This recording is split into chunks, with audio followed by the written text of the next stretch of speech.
Hi, I'm Rod from UnitedTaps.com, and today I wanted to share with you my daily stretch and strength routine, most days anyway. Occasionally I miss a day, but in general this is the strength and stretching routine that I do most days. I'm not a personal trainer, I'm not a doctor, I'm not a physical therapist, so don't take this as exercise or medical advice.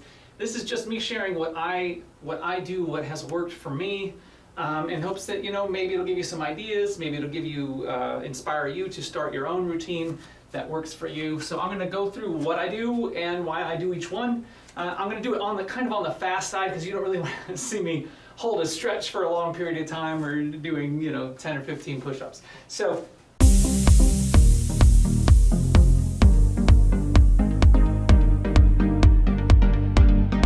by continuing to watch this video, you are agreeing to relieve United Taps and its staff of any liability for injuries or damages caused by watching or attempting any of the movements presented in this video. If you do not agree to this, please discontinue watching this video now. Thank you. The first stretch that I start with is I curl my toes over and I put downward and forward pressure on that foot. So I'm going to feel that in the upper part of my foot and maybe a little bit up in that shin muscle as well. This stretch was absolutely key and is absolutely key for me keeping my turf toe, hallux rigidus, hallux limitus, whatever you want to call it, this bad toe, big toe joint from tapping so many years, keeping that manageable, keeping that from hurting so much that I can't tap. So this is actually key. This is one of the most important stretches I discovered for this. So I'm pushing down, and this is hard. I can only push it down so much, and there's generally some mild pain associated with that, mild to medium pain, but the benefit is huge. And then I'll stretch here. I'll force my arch. I will actually roll it around out here and over here, so I'm feeling a stretch in the entire arch of my foot. This one actually feels, well, these stretches are actually excellent to do after you're done tap dancing as well, especially if things get tight. So that's it, simple as that. If you have a nearby wall, you can do a calf stretch. I have this leg straight. Now I prefer to have all my weight on that leg and to get relatively low and hold it. And I'm straightening that leg quite hard. If I relax it, I don't feel much, but when I straighten it hard, I tighten that quad muscle, I get a good stretch, and same thing on the other side. I like all my weight on one foot. A lot of people do it like this. There's nothing wrong with that. This just feels good to me. So that gets a nice, good calf stretch in there. And then I'm going to do my hamstring stretch. I'm just going to go straight down. I'm keeping my legs straight, and I keep my weight forward, more on my toes. I might grab my heels, I'll hold that for a while. Then another thing I'll do, I'm going to face you. I'm going to bend this knee and lean into that left hip as I reach forward, so I get more of that stretch around here in the hip area. Same thing on the other side.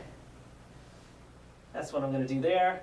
And then I'm going to turn my feet out, and I'm going to sit down as low as I can. I'm going to try to keep my heels as low to the floor as possible, keep my weight back, and that's going to stretch out my lower calf. You might not feel anything in this stretch at all, depending on how tight or loose your lower calves are. Mine tend to get tight.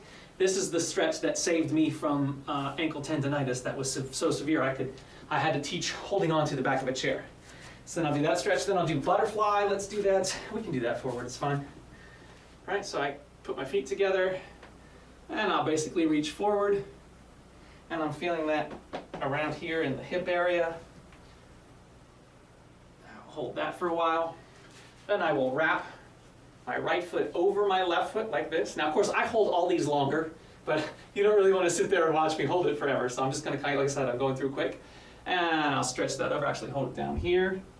And I'm feeling that in my right glute. Stretch that, I'll hold that for a while. Then we'll switch, and I'll put my left over my right here. And I'll stretch that forward. I'll hold that for a while. Now, depending on where you are, if you've done this a lot or you haven't, if you haven't done a lot, you might only get to here and be like, whoa, that's a ton of stretch. That's fine. I'm all for everyone doing the right amount of stretching for them, for where they are. Sometimes I'll do this one as well. This one's a little bit trickier. I'm going to wrap this foot over, but most importantly, instead of having my rear end lifted, I'm going to push my rear end down while I pull this knee in tight. And you can get a stretch in your gluteus maximus on that one. Same thing here. I'm pushing that down. I'm lifting upward with my body and pulling my knee in at the same time. So I'll do that stretch. I'll just do a basic pike stretch or hamstring stretch. Now for me, I get the most when I flex my feet and pull them backwards. I really feel the stretch that way. Sometimes I'll do single too. I'll bend in my other leg, reach this one forward, and stretch that out like that. And I can do my left side as well. Again, I'm always holding these much longer than I'm doing right now. Depending on how my hips are, I might do a runner stretch. I don't do these very often, but one of the variations I do is I'll drop the knee, pull this in, and then I'm going to pull that right shoulder forward and trying to push my left hip down into the floor. That'll stretch the front of my left hip, which for me gets extraordinarily tight. All right, then runner stretch here. Now all these stretches, most of these you could look up online for proper technique and whatnot, and I'm not even going to say I'm doing proper technique. I do the stretches so that I feel the stretches where I need to feel them. So I kind of use my feeling as my guide. How much is it stretching? How good does it feel? Then I'll put both feet apart. I'll pull myself through. I'll shift all my weight over into here, so then I'm really getting the outside of this leg and the hip muscle. Oh, mercy. That one's tight. And over here. And then I'll probably grab it again.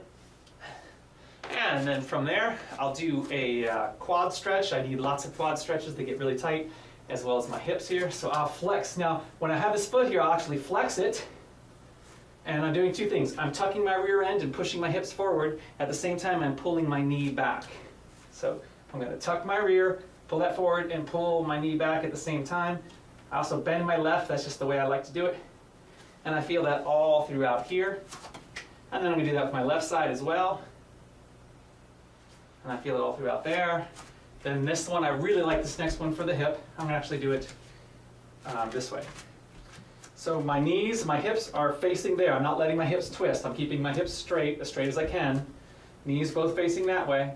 I'm going to go straighten this as much as I can, bend this as much as I can, and rotate my body this way. For me, I feel a tremendous stretch in my hips. Some people don't feel anything. That's great. You've got looser hips than I do. But I need this because my hips get so crazy tight. Same thing, front knee bending, back knee straightish.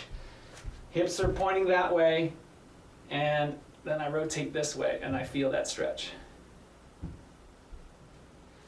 And that's pretty much it. You know, sometimes I'll stretch here if I have something to hold on to. I might do a chest stretch. That feels good. I'll pull those out. So those are the basic stretches that I do every day, and when I'm consistent with these, the amount of injuries and sore muscles and sore joints drops dramatically. This absolutely makes a difference. If I did not do these stretches, I would be in a significant amount of pain each day. So these are absolutely crucial. What I don't do as much as I should is do this after I tap dance. So if you have problems with tight muscles and sore joints, do these stretches after you tap dance. I think you'll find a huge benefit to doing so. Okay, so that's kind of the basic stretches that I do. Again, I hold them longer. And then I do a little strength regimen. Now, so we're going to start off with some push-ups. I have had serious problems with my shoulders throughout the years, and it's still a challenge for me. So for push-ups, I don't do a full body push-up. I'm still working up to that. I do them from my knees, but I am super conscious of my technique. I'm pulling my shoulders down and slightly back, and for my arms, I'll be pushing my elbows in towards my body. These are the things that I found online, one from a physical trainer and one from a physical therapist. Those are the two key things: that placement of pulling the shoulder blades down and back, and simultaneously rotating the elbows inward. Those are the two things that I've found from professionals that reduce the pain in the shoulder. That's the only reason I can do any kind of push-up at all. And even so, I have to be very careful. So again, because I'm still building that up and I don't want to push, I've done the real push-ups before and pushed too hard and had bad form and hurt my shoulders. So I'm not there. I also keep the hands further back instead of way up here underneath my shoulders. I'm pulling them back. Again, I'm not a professional here. I'm just sharing what I do. So right now, I'm pulling my shoulders down and back. My shoulder blades down and back as well. And then my elbows are going to rotate in towards my body as I go down and up. And I try to maintain that pressure my shoulder blades pushing back the entire time, elbows rotating in the entire time, not just on the way down, but even on the way up. You know, and so those are the push-ups that I do. I'm at like, I don't know, 12 or 13. As I increase the number, as I increase how many I do, as long as the shoulders don't hurt, then eventually I'll go back to the real push-ups where my whole body is off the ground. But right now, I'm just trying to get it so that my shoulders don't hurt on a consistent basis. So those are the push-ups that I do. Then I do squat jumps. Now the squat jumps are interesting. For a while there, I was doing, I had 225-pound weights, and I was doing squat jumps with 225-pound weights. Did that contribute to some knee problems I had recently? Maybe, I don't know. They didn't really hurt from that. When my knee got hurt, it was from doing a maxi forward. That's a tap step. So I don't know, but I'm going to show you the squat jumps. There's so many problem is online, there's so many different techniques for squats. What I found a lot of them say, which is what I try to do, is to really push the rear end back so that you're almost falling back, but not quite. So most of my weight is in my heels, and I'm not going to let my body here. I'm going to keep my body lifted. So that'll be my down position, and then I just jump up, pushing through the toes. So I'll do some of these. I usually do anywhere, I don't know, 10 to 15 of these. So I'm down here, up, and here, up, and here, up, pushing that butt back, over the heels, etc. Like I said, I do 10 to 15 of those. Those are the ones I used to do with weights, not anymore. I used to have rings, gymnastics rings that I did for like the push-ups. And I had weights that I would do for the exercise I just did, as well as arm curls. But I've got to the point where I don't use weights or rings for anything. It's all calisthenics. Which leads me to my next thing, bicep curls. This is the one thing where I didn't want to let go of the weights, because it's like, well, how am I going to do a bicep curl with my body that actually works, that actually really works that bicep and keeps it strong? I looked up online, there's weird backwards push-up things where you put your hands like this and do push-ups backwards. I am nowhere near strong enough to do that. There's some other ones, and this got me thinking. There's some where you basically do bicep curl with your leg, which is okay. That's an interesting idea. So I kind of took that and I made some modifications, and I'm going to share what I do now, which has been actually remarkably effective, but it was weird at first. Okay, it definitely was kind of awkward at first, and I'm still getting used to it to some degree, but the more I do it, the more comfortable I get and the easier it gets. So I just put my legs straight out in front of me. I put this hand right here on the floor. I try to keep my body pulled up reasonably well. I'm not like super tall straight, but I'm not like totally slouched either. So I'm trying to keep it moderately pulled up. And then this hand is going to grab underneath my leg. All right, and I'm going to keep my elbow lifted somewhat. I'm not going to rotate it super hard, but I'm going to keep it lifted versus just sagging down here. So it's here, right? And now all I'm going to do is pull this knee up into my shoulder with my arm, but resist. Have my leg muscles resist it coming up. So my arm is pulling up and my leg muscles pulling down, and I try to keep everything pretty straight here. Like I'm not trying to twist my whole body. I'm going to keep that straight, and I'm just going to pull it in. And again, my leg is resisting, and my arm is going to pull it as tight as it can. It's really hard when it gets up at the top. And then I'm going to resist it going down. So now my leg's pushing down, but my arm's trying to prevent the leg from going down quickly. And then I'm going to do that again, bringing it up, right? I do about 7. And when I get to that 7th one, man, this muscle is burning. And that's kind of my cue that, hey, something's working here, something's going right. So I think I'll do 7 on the right, and I'll do 7 on the left. And I've been very pleased with that. Like I said, I was really wondering how I'm going to replace weights for the bicep curls, but this strategy for me works really, really well. And that muscle really gets worked, and so I feel very good about that. So those are my bicep curls. Then I do my ham and glutes exercise. So I just lay on my back, I bring my feet in. I'm going to push my hips up about as high as I can go, and simultaneously I'm going to be trying to pull my feet towards me. Of course, they don't move because they're on a static surface or a grippy surface, but that pulling it in will tighten up these hamstring muscles. And I do focus while I'm doing this on making sure those hamstring muscles are tight. So I pull up as high as I can, and then I'm making sure this hamstring muscle is tight. Well, both of them, of course, as I pull my heels in, and then I drop it back down. I do 10 of these, and I'll hold it. Now, there's no set length for holding it. I just do like a squeeze and a hold, and then I drop it down. So I'll do 10 of those. That's my hamstrings. Then I'll do my Superman. Now, an interesting thing. I used to have a lot of headaches, and I used to have a lot of neck issues, sore neck, tight neck. I hold a lot of my tension in my neck. And I had some upper back issues now and then, and the exercise I do now has helped fix a lot of those. So all of those symptoms have drastically reduced. So I just lay on my stomach right here. Okay, my legs are straight, my hands are down. I'm gonna keep my legs straight, and I'm gonna lift up my legs, pull my arms up and back and towards each other, and lift up my body and hold that for, I don't know, a couple seconds. And down. That's it, and then I do it again. And down.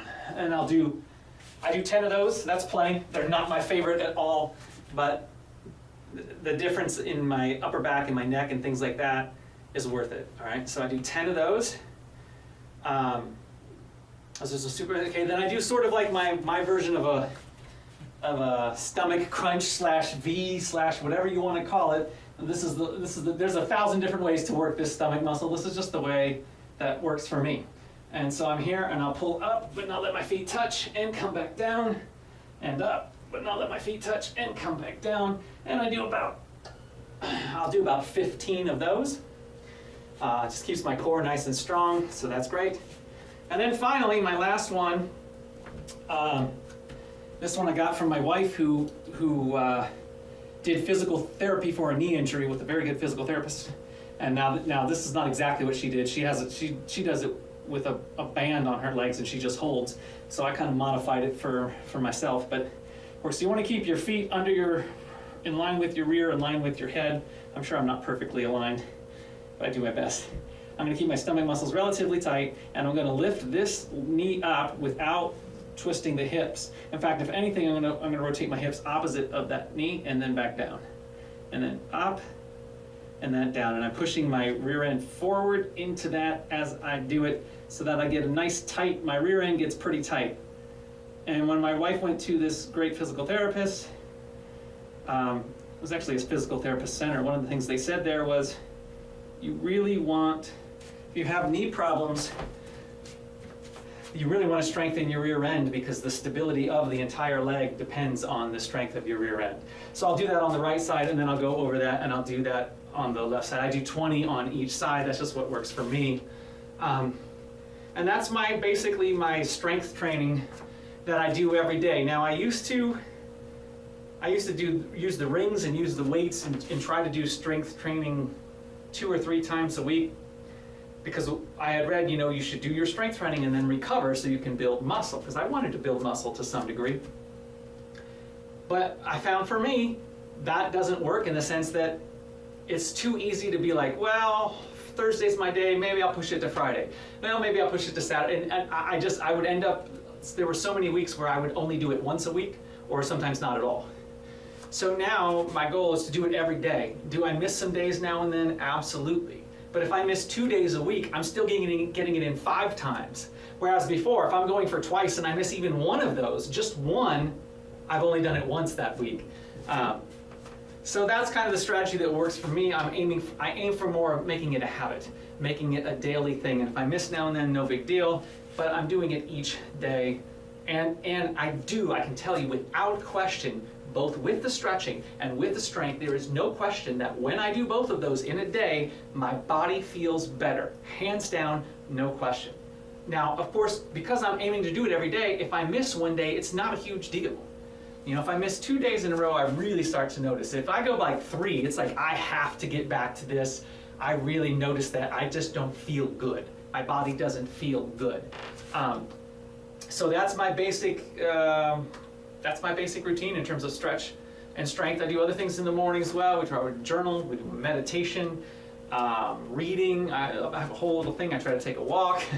But this is one of the core things in terms of what I do physically to keep myself healthy and in shape and feeling good, especially with the tapping. Like the stretching stuff is super key for the tapping, but I've also found all the strength stuff helps with the tap. I feel like that reduces the amount of physical issues I have with the tapping. It helps with the tapping. That strength does translate into feeling better with the tap dancing. So yeah, so that's my routine. I hope this maybe is helpful in some small way, or maybe inspires you to start your own routine. By all means, don't ever feel the need to start big. In fact, everything that I have learned, and I've done a lot of stuff. I did about a year studying how does a person make a change. Like, you want to start eating better, or you want to start doing a stretch routine or a strength routine, or you want to start meditating, whatever. I spent about a year researching this. How can you effectively do that?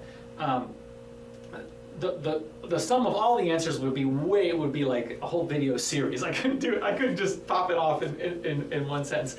But one of the key elements is creating a habit that is so small and so easy you basically can't fail. So if you wanted to start a stretch routine, basically you would pick a time. I highly recommend the morning, and I highly recommend what's called anchoring it to something that you do every day. So you brush your teeth. So right after you brush your teeth, just try to touch your toes for 5 seconds. Count to 5. 1, 2, 3, 4, 5. Boom.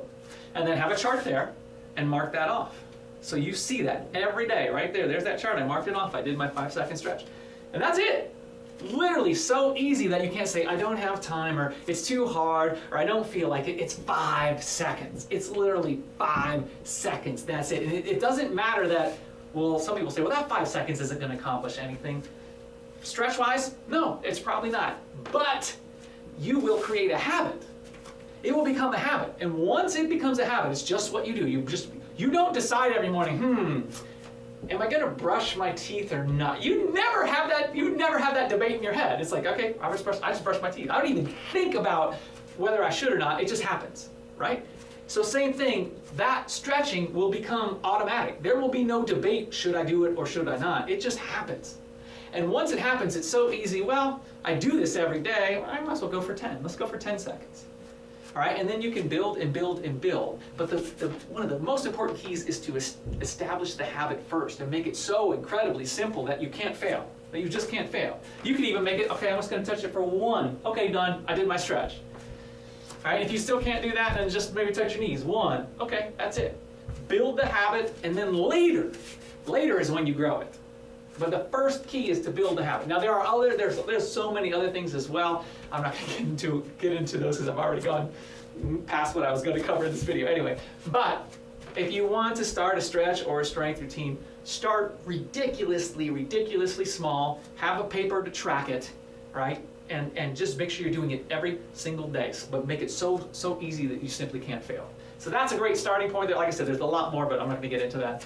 And again, I hope this was helpful in some way, or maybe inspires you in some way, or maybe you can share it with somebody else. Like I said, this was absolutely key to managing my turf toe problem, which was pretty severe at one point. This one was absolutely key. This stretch was key in managing my tendonitis in my ankles. And then I would say, in terms of managing my knee is starting to get better. I think it was a meniscus tear, but I don't know for sure. I did a maxi forward, and on the toe I felt a pop, and then after that my knee started hurting, and then it just got worse and worse and worse day after day, week after week, until I hit rock bottom, which was me barely being able to tap. Like, I had to tap super light. I could barely do a heel sound. So when that happened, I got even more serious about being more consistent with these, especially, and I added in this thing I added in to strengthen my glutes, because I knew from my wife that those are absolutely key in providing stability for the knees. So doing all that stuff, I think that did help my knee. I've been doing many other things. Icing is absolutely key. One of the ways I do manage this toe is that after I am done tap dancing, I will fill a container with ice water and put my foot in, and I can tell you, I don't know the science of it, but when I put my foot in ice water and ice it that way versus putting an ice pack around it, it is night and day. Having completely submersed in the ice water is 100 times more effective and 100 times more beneficial. And that's not to say that just an ice wrap isn't. It is. It does help. But man, having it submerged in water is like a whole nother level of icing. I never would have thought there was any difference. There is. For me, maybe not for you, but for me, that was a huge difference. I have wraps for my knees as well, and when I ice those on a consistent basis, even, and this is hard because I forget to do this, even on days when I'm not tapping and they don't hurt, if I ice them on those days too, man, it helps tremendously. Even icing when you don't feel like you need it, that makes a huge difference. So those are some things that I did for my knee and have been doing for my knee, which is helping it. I haven't been as consistent as I should be, but those are some things that I am doing. It is getting better. I tapped the other day when I pushed it too hard. I was doing a practice session because I wanted to get back in, because I was tapping so little because I wanted it to heal, but the problem is then my skills dropped. So I was like, I did some practice sessions, and the first one I did okay, I got about 45 minutes in, and I was doing some pretty solid hard tapping. And before my knees started to hurt a little bit, so I was like, okay, we'll stop. And then I went for it the next day, and I maybe did 15 minutes, and I was like, no way, man. I pushed this too hard, too fast. So it's hard. I'm learning how much I can push it. I want to be all the way back to where I used to be, where I can tap as hard as I want and not even think about it. I am definitely not there. It's a slow process getting back there, but I am moving in that direction. All right, thank you guys so much for watching again. Hope this is helpful. Leave in the comments. Hey, if you guys are doing different stretches or strength exercises that are helping you, by all means, it would be amazing if you posted a video. But even if you don't do that, even if you put something in the comments, what are you doing that's really working for you? That would be super helpful and super awesome, and might help somebody else who's watching this as well. So if you would do that, I would appreciate that. All right, thank you guys so much. We didn't tap with me, but for listening to me. I, of course, am Ron Howell at UnitedTaps.com, making you happier and healthier through tap dance.